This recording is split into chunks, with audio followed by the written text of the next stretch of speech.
بسم اللہ الرحمن الرحیم۔ الصلاۃ والسلام علیکہ یا رسول اللہ وعلی آلکہ وصحابکہ یا حبیب اللہ۔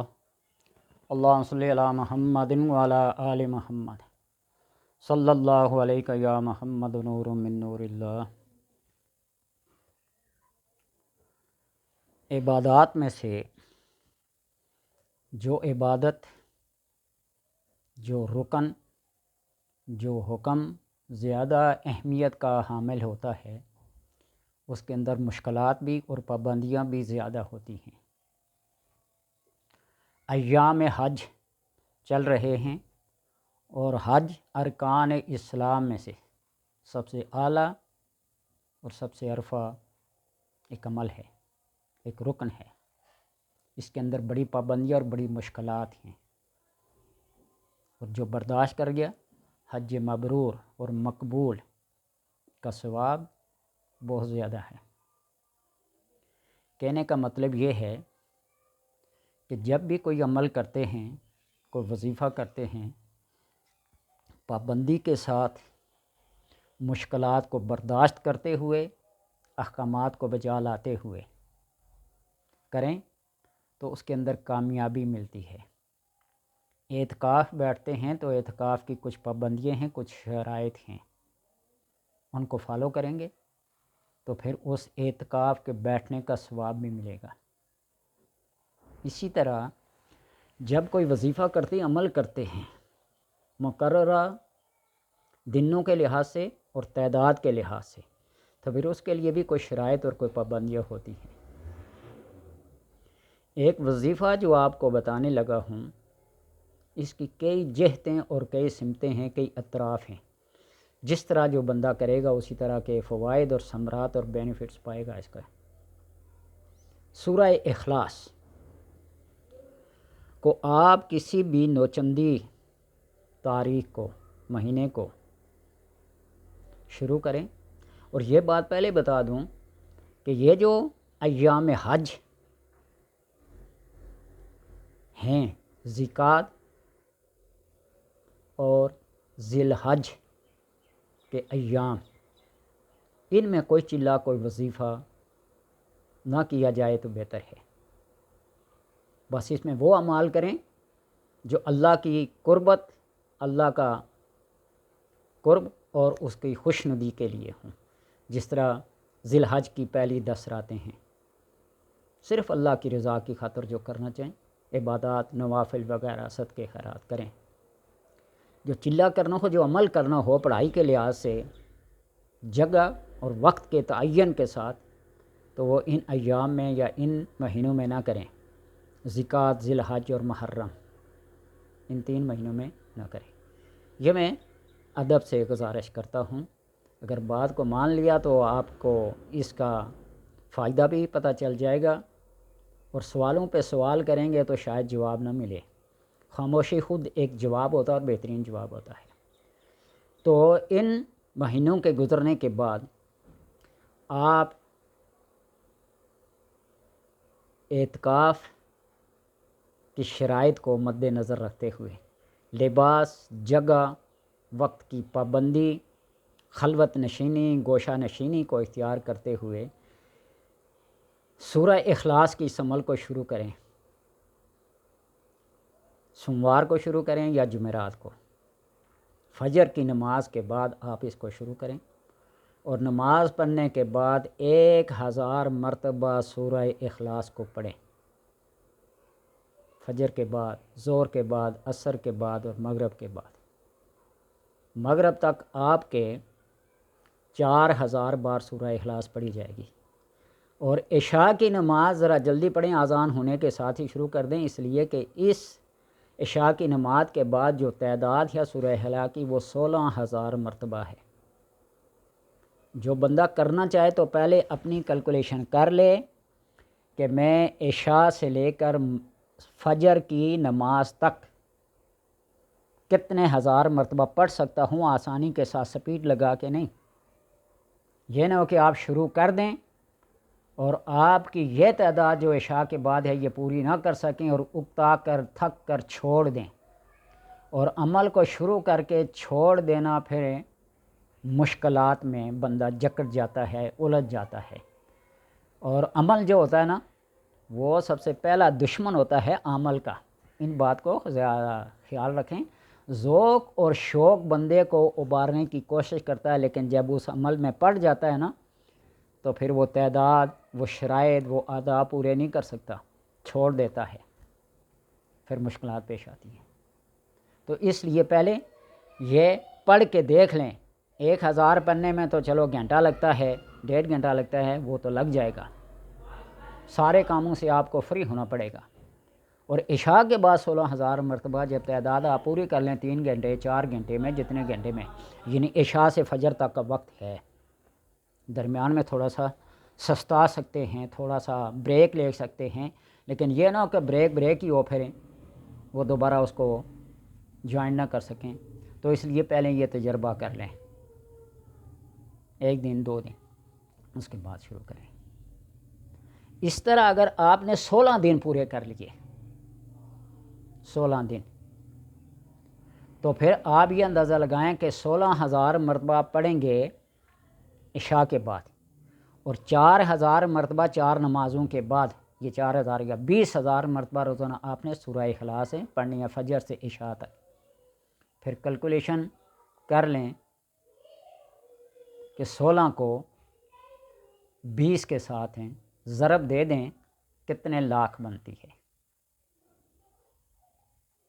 کتنے لاکھ بنتی ہے؟ 3,60,000 تقریباً یہ بنے گی۔ تو اگر اس طرح پڑھ سکتے ہیں آپ تو اس کو شروع کریں۔ اور اس کے فوائد یہ ہیں کہ اگر ان کو بندہ گننا شروع کرے، بیان کرنا شروع کرتے تو ناممکن ہے، مشکل ہے۔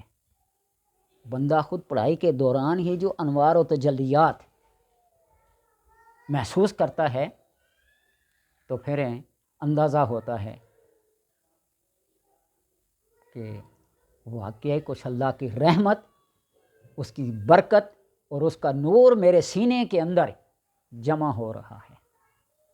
میں دعوے سے کہتا ہوں کہ 16 دن اگر آپ نے اس طرح مکمل کر لیے خلوت میں، گوشہ نشینے بیٹھ کر، آپ شیشے میں نا اپنی شکل دیکھیں گے، خود دیکھ کر حیران ہو جائیں گے۔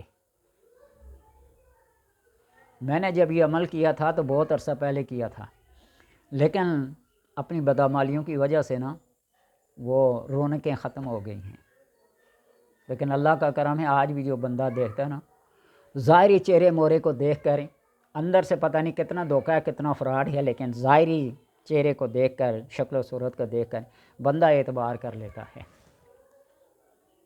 یہ میں نہیں کہتا، یہ اللہ کی اس کلام کا اثر ہے، اس کا یہ ثمرہ ہے، اس کا یہ بینیفٹ ہے کہ اللہ اپنے پڑھنے والے کو، اپنے ساتھ محبت کرنے والے کو، اپنے ساتھ عشق کرنے والے کو کبھی ناکام بھی نہیں کرتا، نامراد بھی کرتا، اور کبھی رسوا بھی نہیں کرتا۔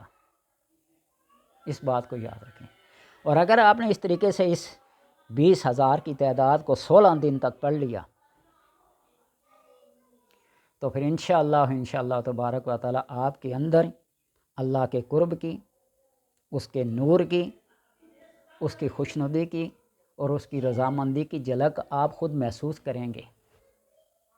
یہ وظیفہ ہے اصل میں ایک بہت بڑے جن کے قابو کرنے کا، ابو یوسف اس کا نام ہے، جو کائنات کے خزانوں پہ متعین کیا ہوا ہے اللہ تبارک و تعالی نے۔ وہ آ کے ہم کلام ہوتا ہے، لیکن آپ اس نیت سے نہ پڑھیں کہ جنات میرے قابو میں آئیں گے، موکلات آپ قابو میں ہوں گے۔ آپ اس کو صرف اللہ تبارک و تعالیٰ کی رضا کی خاطر پڑھیں۔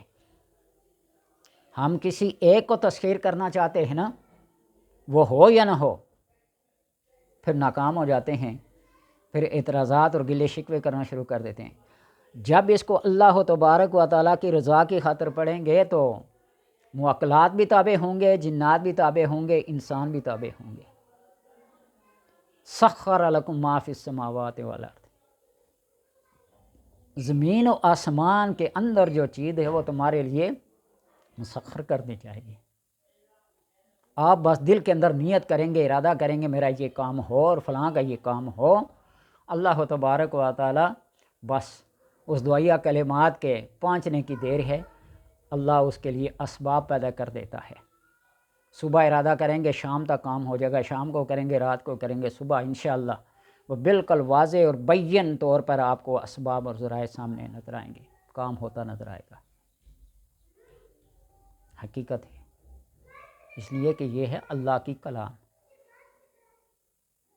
اور میں یہ کہتا ہوں نا، حضرت عمر رضی اللہ تعالی عنہ کا فرمان ہے، اگر مجھے پتہ چل جائے کہ اللہ نے میری ایک نیکی، ایک ذرے کو قبول کر لیا ہے، تو میں باقی نیک اعمال کرنا ہی چھوڑ دوں۔ اس کی وجہ کیا ہے؟ ان اللہ لا یضیع اجر المؤمنین اجر المحسنین، اللہ مومنین کا اور محسنین کا اجر ضائع نہیں کرتا ہے۔ لیکن آپ اس کو اس نیت سے پڑھیں کہ اللہ کی رضا اور اس کی خوشنودی کے لیے۔ سورہ اخلاص سب سے بڑا وظیفہ ہے۔ ایک صحابی تھے نا، وہ ہر نماز میں امامت کے دوران بھی اور اکیلے بھی قل هو اللہ احد، لوگوں نے ان کی شکایت کی آپ صلی اللہ علیہ وسلم کے، تو آپ نے طلب فرمایا، پوچھا کیوں ایسے کروں؟ مجھے اس سے پیار ہے۔ جاؤ پھر اس کا وظیفہ کرو، کرتے رہو، اللہ کے قرب میں، اس کے حضور میں رہو گے، تمہیں اس کے عشق ہے نا، پیار ہے، تو پھر اس کو پورا کرو۔ آپ صلی اللہ علیہ وسلم نے سوال کیا نا، اللہ کا نسب کیا ہے، حسب کیا ہے؟ اللہ کا کون سا حسب ہے؟ اس کا لم یلد ولم یولد ہے۔ تو اللہ تبارک و تعالیٰ نے اسی صورت کو نازل کیا۔ حبیب صلی اللہ علیہ وسلم آپ اپنی زبان حق کے ترجمان سے ان لوگوں کو بتائیں، قل هو اللہ احد اللہ الصمد لم یلد ولم یولد ولم یکن لہ کفوا احد۔ آپ دن رات صبح و شام چلتے پھرتے اٹھتے بیٹھتے اللہ الصمد لم یلد ولم یولد ولم یکن لہ کفوا احد، اس کی تعریف کریں گے۔ تو کیا کوئی اپنی تعریف کرنے والے کو تکلیف دیتا ہے؟ اس کے کسی بھی بات کا انکار کرتا ہے؟ کبھی نہیں۔ آپ خوش آمدی کے طور پر کریں یا خوشنودی کے لیے کریں، آپ کی جو بھی نیت ہو، بس اللہ کی رضا ہو۔ اور پھر آپ اس کے فوائد میں بیان نہیں کر سکتا، جو محسوس کر رہا ہوں نا، میرے ذریعے سے کسی کا کام ہو یا نہ ہو، میری اب دعا کسی کے حق میں قبول ہو یا نہ ہو، یہ ایک الگ بات ہے۔ لیکن بندہ جو فی نفس ہی اپنے طور پر محسوس کرتا ہے، وہ ناقابل بیان ہے۔ نور کی انوار کی تجلیات کو، اس کی بارش کو برستا دیکھ رہا ہوتا ہے۔ آنکھیں بند کریں نا تو ایسے ایسے مناظر نظر آتے ہیں جو کھلی آنکھوں سے نہیں دیکھ سکتے، اور ویسے ہی کھلی آنکھوں سے جو کچھ دیکھتے ہیں وہ سب ہے مایا ہے، سب دھوکہ ہے۔ آپ مراقبہ کریں نا، اللہ تبارک و تعالیٰ کے اسم ذات کو ذہن میں رکھیں، الف لام لام اور ہے کو، اور یہ ذہن میں رکھیں گے، یہ پھیلتا جا رہا، آپ کسی بھی کلر میں اس اسم کو اپنے گرین میں، یلو میں، ریڈ میں، بلو میں، کسی بھی کلر میں آپ دیکھیں، وہ پھیلتا جائے گا، پھیلتا جائے گا۔ اور دیکھیں، آپ کسی دیوار پہ نظر کریں گے، وہاں لکھا ہوا نظر آئے گا، کسی درخت کو دیکھیں گے، روشنیاں نظر آئیں گی۔ ایک دفعہ زندگی میں مشکل کام کو ایڈونچر سمجھ کے نہ کر لینا چاہیے۔ 16 دن ہی ضائع جائیں گے نا، لیکن ضائع نہیں جاتے، کچھ نہ کچھ اس کا فائدہ انسان کو ضرور ملتا ہے۔ اگر زندگی مہلت دے، کوئی تھوڑی سی فرصت ملے، تو اس تجربے کو کر کے دیکھ لیجئے گا۔ 20,000 مرتبہ ہر نماز کے بعد 1,000، اور عشاء کی نماز کے بعد 16,000 مرتبہ آپ پڑھیں، اور پھر اس کے انوار و تجلیات کو خود محسوس ہوتے دیکھ لیں۔ اللہ تبارک و تعالیٰ عمل کی توفیق عطا فرمائے۔